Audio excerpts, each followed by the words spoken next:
Hello again, everybody. Lance Smith here, and welcome to episode 255 of the Bible Difficulties and Answers podcast. We're now in week 3 of our 33-week journey through Mere Christianity, a conversation for the common hall. Last week, we stepped into chapter 1 and talked about that built-in sense of I ought to, that Lewis calls the law of human nature.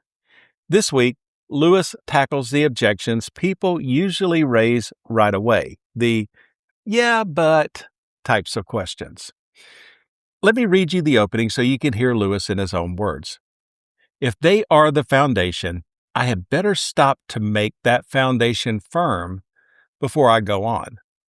Some of the letters I have had show that a good many people find it difficult to understand just what this law of human nature or moral law or rule of decent behavior is.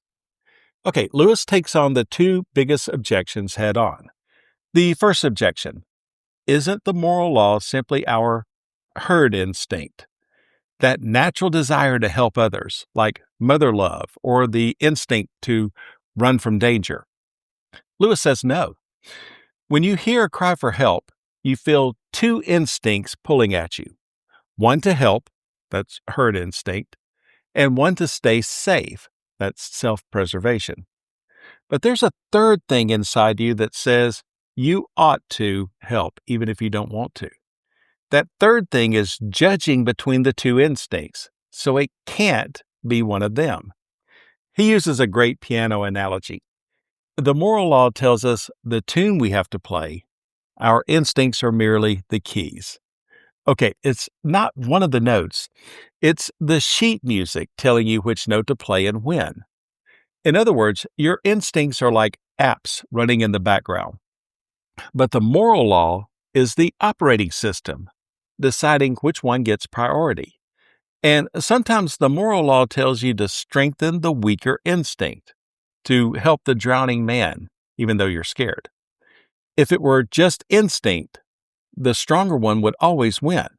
But we all know that's not how it works. The second objection, isn't the moral law just a social convention, something we learn from parents, teachers, and culture? Lewis says we do learn it that way, just like we learn the multiplication table. But that doesn't make it a mere human invention. We also learn to drive on the right side of the road. That's a convention that could be different. Of course, if you've driven through Atlanta lately, you may suspect some people think traffic laws are merely suggestions. The moral law is more like math. It's a real truth, not something we made up. He pushes it further. We all believe some moralities are better than others. We call certain people reformers or pioneers because they each saw moral truth more clearly. If there were no real right and wrong, only whatever each culture happens to like, then there could be no moral progress, no real improvement, and no objective basis for saying the Nazis were wrong. Lewis says, if your moral ideas can be truer and those of the Nazis less true, there must be something, some real morality for them to be true about. He even gives a clever example about witches. When he was writing this, it was 300 years ago that people in England executed witches. Does that mean their moral standard was different from ours? No. It means they believed witches were real and dangerous. Once we stopped believing in witches, we stopped executing them. The moral principle stayed the same. The facts changed. So, Lewis wraps up the chapter by strengthening the foundation. Yes, there really is a law of human nature. It's not instinct. It's not a social convention. And it points us towards something real and objective. Here's what I want you to carry with you this week from chapter 2. First, next time you feel that inner voice saying, you ought to, even when your feelings or instincts are pulling the other way, recognize it. That's the moral law at work. And second, ask yourself, do I treat this inner rule as a real thing Or do I sometimes try to explain it away as just how I was raised? Next Sunday, we'll look at chapter 3, the reality of the law.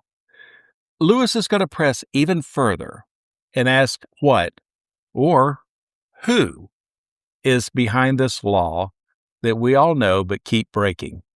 Until then, here's my simple invitation. Come as you are. Stand in the hall with us. Pay attention to that quiet voice of, I ought to, this week. And keep asking the honest questions. Thank you for being here on this third Sunday of our series. I am really enjoying walking through this book with you. You can email me at BibleDifficultiesAndAnswers@gmail.com. Join the conversation on Facebook. And if you'd like to support the podcast, head over to buymeacoffee.com/Lance Smith.